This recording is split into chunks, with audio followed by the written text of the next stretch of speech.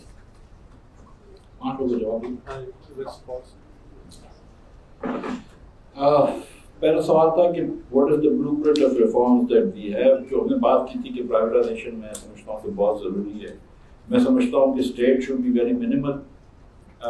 میں اپنی بات کروں کہ state should be very minimal, بہت منیمل فٹ پرنٹ ہونا چاہیے پاکستان میں خاص طور پہ, کیونکہ دوسری دنیا کی گورنمنٹ تھوڑی زیادہ بینائن ہوتی ہیں اور زیادہ ہماری جیسی وہ بھی نہیں ہے.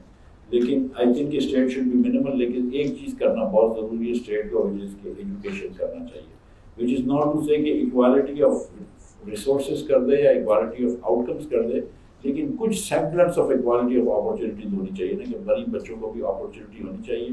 وہ اسٹیٹ کو کرنا ضروری ہے. اس کے لیے تو ظاہر ہے کہ اگر ایک آدمی کو بھوک سے مر رہا ہوگا تو اسٹنٹڈ بچہ ہوگا تو وہ تو نہیں پڑھ سکے گا, تو ایک منیمم انکم وغیرہ کرنی چاہیے. اور یہ کیونکہ اسٹیٹ کے پاس اتنے وسائل نہیں ہوتے تو ایک آپ نے پاپولیشن پلاننگ وغیرہ کی بات کرنی ہے. یہ ریفارمس کریں, پرائیویٹائزیشن کریں, گورنمنٹ کا فٹ پرنٹ چھوٹا کریں, وفاق اور اس کو کم کر دیں. اور یہ جو ہمارے سمیر صاحب کی بات تھی کہ لوکل گورنمنٹ کو امپاور کر دیں, تو آئی تھنک اس سے کر لیں تو بہت فرق پڑ جائے گا. اس کے تھوڑا سا جو جواب ہے وہ سیکنڈ والے میں جواب دے دیتا ہوں کہ جو تھوڑی دیر میں آ جائے گا, 4 آنسر پہ, جو AMCs کی آپ نے بات کری, ہم نے بینکوں کا کیونکہ سال ختم ہو گیا تھا دسمبر میں, تو ہم نے بینکوں کو اس سال میں ٹیکس لگایا, لیکن کمپنیز کا کسی کا سال ختم نہیں ہوا تھا, آئل مارکیٹنگ کمپنیز کا, یا کسی کا جون میں, تو وہ اسی سال میں ٹیکس لگ سکتا تھا, ورنہ تو اگلے سال تک 2 سال تک پیسے نہیں آتے. And I need money this year, so that's why it was done. Autonomy کی جو بات آئی ہے اسٹیٹ بینک کی, تو اسٹیٹ بینک کے 2 فنکشنز ہوتے ہیں, ایک مانیٹری پالیسی کا ریگولیشن, ایک مانیٹری پالیسی کا, اور ایک بینکنگ انڈسٹری کے ریگولیشن کا. بینکنگ انڈسٹری کے ریگولیشن پہ اسٹیٹ بینک کو کمپلیٹ اٹانومی ہونی چاہیے, اس میں کوئی عرض نہیں ہے. IMF کی جو یہ بات درست ہے, لیکن جو دوسری بات ہے وہ I disagree with the IMF, وہ اور I disagree with the law of the land, but it is the law of the land, کہ بالکل کوآرڈینیشن نہ ہو وفاق کی وزارت میں اور گورنر میں, یہ سب بات درست نہیں ہے. کوآرڈینیشن ہونا, انفارمیشن ایکسچینج ہونا ضروری ہے, تو وہ تھوڑا سا ہونا ضروری ہے. میں اس پہ نہیں جاؤں گا ڈاکٹر صاحب کے ڈالر کے اس پہ, ٹھیک ہے ان کی مرضی ہے. میرا پوائنٹ آف ویو آپ لوگوں کو پتا ہے کہ مطلب my chasing is the exports not dollars. جو بات کی ہے کہ ہم کس قسم کے ریفارمس کریں, بار بار کرائسس میں نہ پھنسیں, اور افغانستان کے ڈالرس کی. بیٹا افغانستان کے جو مارکیٹ ہے نا, وہ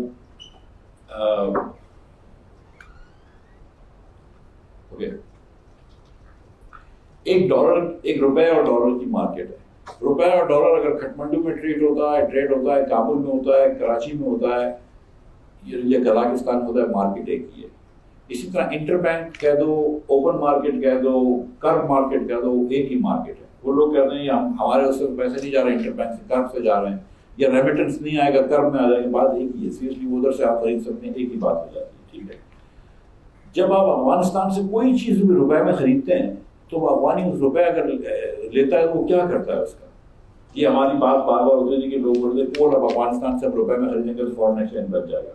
So my question always was, what does the Afghan do with the 4B? He either comes and buys stuff from Pakistan, which he otherwise would have bought in dollars, so dollar based system mein nahi hai, ya he will exchange his rupees for dollars and then buy stuff from Iran or wherever he wants to buy it. So anytime somebody is out of the jurisdiction, whether you buying in rupee or dollar does not matter, وہ ایک ہی بات ہو جاتی ہے, وہ ایک ہی leakage ہے currency میں. تو Afghanistan is a reality and it is what it is. جو آخری سوال تھا وہ شاپ کی ٹیکسز پہ بیٹا آپ نے پوچھا تھا. دیکھو آئیڈیلی تو پروگریسو ٹیکس ہونے چاہیے, اور انکم ٹیکس ہمارا پروگریسو ہی ہے, لیکن آئی تھاٹ کہ 3,000 روپے جو ٹیکس ہے, اب دکان بہت کم دکانیں ہوں گی, اور اگر 50 یا 100 یونٹ کی دکانوں کو معاف کر دیتے تو بہت کم دکانیں ہوں گی جن کی 100 یونٹ سے کم بجلی ہوگی, اور جن کی 30,000 روپے سے بھی کم آمدن ہوگی. اس لیے ہم نے یہ سوچ کے کرا ہوا تھا, ورنہ خدا نہ خواستہ کسی کے بچے کی فیس میں آخری ٹیکس میں نہیں لینا چاہتا. اور مطلب پاکستان میں 17 لاکھ دکانیں NTDC کے سسٹم میں, اور 5 لاکھ دکانیں کے الیکٹرک کے سسٹم میں, 2 الگ الگ سسٹم چلاتے ہیں. 22 لاکھ دکانیں آپ چھوڑ دیں, اس میں سے پہلے 5 لاکھ غریب دکانوں کو چھوڑ دیں. جو امیر غریب 17 لاکھ دکانیں ہوں گی پاکستان میں, یہ 15 لاکھ دکانیں, وہ تو کماتی ہوں گی نا, مطلب লাখ روپے مہینہ. مطلب سیریسلی وچ دکان نیکسٹ 30 لاکھ, ایک آدھ پنچر لگانے والا, ایک آدھ پان والا ہوگا شاید, لیکن اس کے علاوہ کون 30,000 روپے کماتا ہے دکان میں. So, I mean, typically a dukaan has 2 or 3 employees. It pays, like that kind of money. So, I mean, but ideally I should just be able to tax their income. But this is a proxy for income because I don't have, knowledge of the income because it's hidden. So, we'll take one last quick round. That lady there, actually, we'll end there. Assalamualaikum, my name is Zuha and I'm a freshman here at LUMS. میں نے پوچھا تھا کہ the political parties in Pakistan, they're essentially dynasties. And جب تک ہم یہ generational politics نہیں ختم کر سکتے, we can never ensure کہ کوئی بھی competent بندہ ہمیں آ کے lead کرے. تو I would want your input on that, and if you could tell me how we can change that. Thank you. And I said that's the last, again, go start right here on the السلام علیکم. جوید ارشد, میں LUMS net institute میں کام کرتا ہوں. So basically Pakistan کے اندر secular date کی situation ہے کہ گیس اور الیکٹرک کا دونوں تقریباً 41 ارب روپے کا سیکولر ڈیٹ ہے. اور ظاہری بات ہے یہ اب جس طرح کے ڈیسیزن ہمیں نظر آ رہے ہیں کرنٹ گورنمنٹ کے لیتے ہوئے, کہ لگتا ہے کہ اس کو ٹھیک کرنے کا ارادہ نہیں ہے, اس کو مزید بڑھانے کا ارادہ بن رہا ہے. کیونکہ جو ہم نے سیمولیشنس کی اس کو لگتا ہے کہ 10,000 میگا واٹ سولر جو آپ پلان کر رہے ہیں, یہ پچھلے پلانٹس کی پیمنٹ بھی کرنی پڑے گی اور سولر کا بھی پے کرنا پڑے گا. تو وہ انفیکٹ سیکولر ڈیٹ کے تعداد میں اضافہ ہو جائے گا. یہ ایک مین کوشچن. سیکنڈ کوشچن از کہ اگر ٹی ایم ایل این یا پی ٹی آئی گورنمنٹ نے پہلے کو مسٹیک کی ہے, how willing they are to fix that mistake. جیسا خان صاحب وہی وزیر اعلیٰ دوبارہ لگانا چاہیں, اب جیسا دفعہ وہی مسٹیک ریپیٹ کرنا چاہیں, تو اس female government willing to fix their mistake اگر پچھلے ہو گئی ہے تو. جی زوا بیٹا, میری بیٹی کا نام بھی زوا ہے, اس کا آئی ریممبر یور نیم. آپ نے یہ بات کری کہ all political parties in Pakistan are dynasty. کبھی عمران خان کی ڈائنسٹی شروع نہیں ہوئی. ابھی تو مطلب اس کا بیٹا تو ابھی تک آیا نہیں ہے, یا اس کی بہن ابھی آئی نہیں, آ جائیں گے ایک بار ہوتا ہے, اور پھر آپ لوگ اس کو بھی جسٹیفائی کر لو گے.